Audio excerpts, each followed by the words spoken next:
Hello Vectrex fans, apologies if the audio quality is a bit rubbish. I'm recording on my laptop internal mic. What I'm demonstrating today is just this simple program for doing some Vectrex drawing. I wrote one of these obviously 12, 13 years ago, whenever it was I started developing for the Vectrex, but I've just rewrote it just recently. And this is what you're looking at right now. So it's called VecDraw, and it allows you to do drawings that can be used in either your Vectrex programs if you're a developer, or just if you're a regular Vectrex user. You can export bin files, which can then be displayed on your Vectrex if you have a flash cart, or you can look at them in an emulator, whatever you so desire. So just a quick overview of the functions in this, and well, actually before I start that, for anybody unfamiliar with how the Vectrex tends to draw objects or anything, the center of the screen is coordinates 0, 0 on a Vectrex. If you look on the right hand side of the screen there, you'll see some coordinates moving around as I move the cursor around, excuse me. And now they're displayed in Y then X coordinates. You see, if I move to the top of the screen, you'll see it goes up to like 127 or so there actually, and then if I go down, it goes into negative numbers. And similarly on the X-axis, negative numbers, positive numbers over here.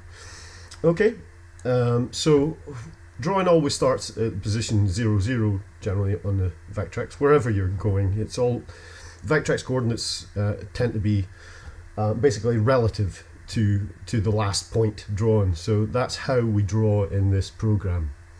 So I'll just give you a quick example of that. Obviously you see a line being moved around from the origin, from the center of the screen right here. So let's say we just want to draw a simple triangle. So I'll move up here, I click the right mouse button like this, like that even, and then I'm at basically my start, where I want to start my drawing from, and then I'll draw to here, I'll draw to here, and then I'll join it up over here-ish. Okay, now a little word on the stuff on this side of the screen. This is the draw mode, and you can also switch into edit mode, and you'll see little grips appear where you can then adjust your points on the object you've drawn. And similarly, if your lines didn't quite match up, you can line up these circles and complete that line. Okay, so that's one vector list. Let's give them a little face here. There we go. Okay, so imagine that's one little drawing, and you can see on here we've got one vector list and there's 12 points, meaning there's from the origin we've either moved or drawn a line 12 times if you count them up. Okay, so that is one vector list. If we want to do another vector list, we just hit add vector list, and we can either display a single vector list and use page up and page down to move between our drawn objects, or we can flip this over to display all, and you can see our point is in the origin because I'm starting a new vector list, but we're still displaying the old one. So if I just draw a simple little speech bubble or something here, there we go, and a little bit of text. Hi. And there we go. And now similarly, if I flip into the edit mode there, you'll see I can edit the points on the currently selected vector list. And also, if I use page up and down to swap between the selected vector lists, you see here 1 of 2, 2 of 2, I can then adjust the points. Like if I feel like I need to line that up a bit better, I can. If I can resize things, whatever. Okay, so that's, and the same goes for this vector list here.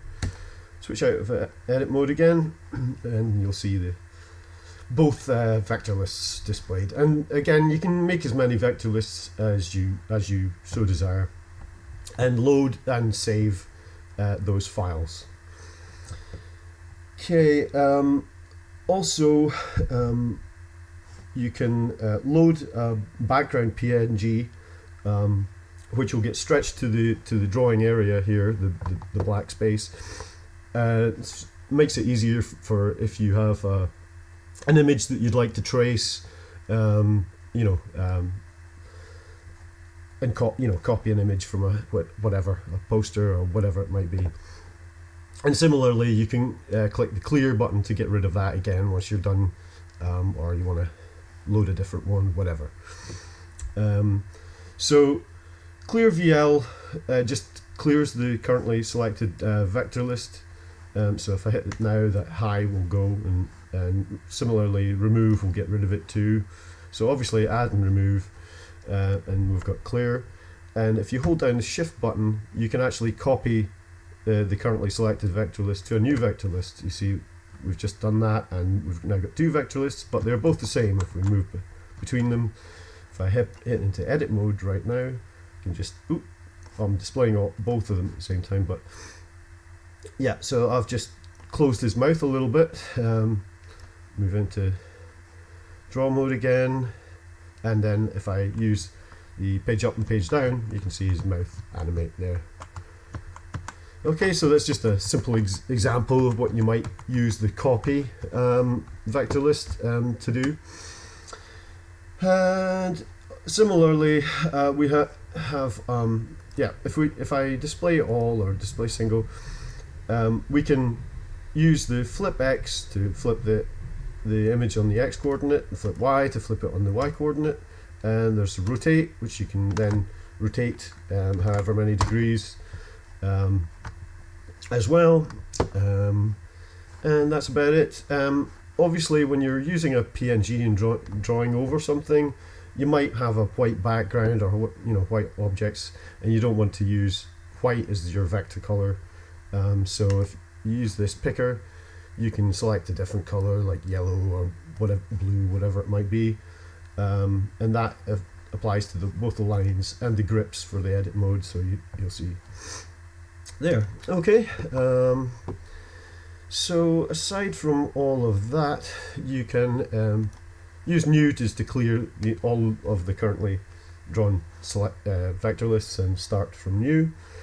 And I'll just load one I prepared earlier here. So this is a 2-frame animation, say.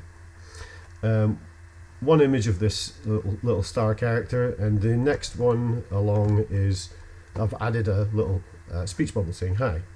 So if we go back, forth, and you can also, I could display both on the same page as before. Anyway, we also have an export bin function, which is most useful for the non-developers out there. What that does is, depending on the mode you're in, if you're in display all mode, it will export a binary file that will display all of those images at once on the Vectrex screen. So you could have an image made up of various vector lists, and they will all be displayed at once. But if you don't do that and you change to display single, when you export a binary here, like I'll just do right now, and you get prompted for a timer. So the Vectrex generally runs at 50 frames a second. So say if I wanted the speech bubble to animate every half second, I'll put in 25 frames for that slideshow timer. Hit OK, and that's now exported that binary file, which I can then load into an emulator or load it onto a flash cart and show it on a real Vectrex, but for demo purposes I'll just run it here.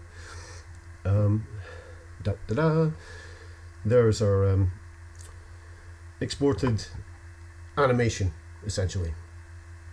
And if you wanted to adjust the timing, you can hold button 1 down, and you can use buttons 1 and 2 to adjust the speed of the timer to flash or animate your animation frames faster or slower. Okay, so that's about it. Anyway, I'll probably be releasing this onto my itch.io page a little later today, so keep an eye out for that. Okay, bye.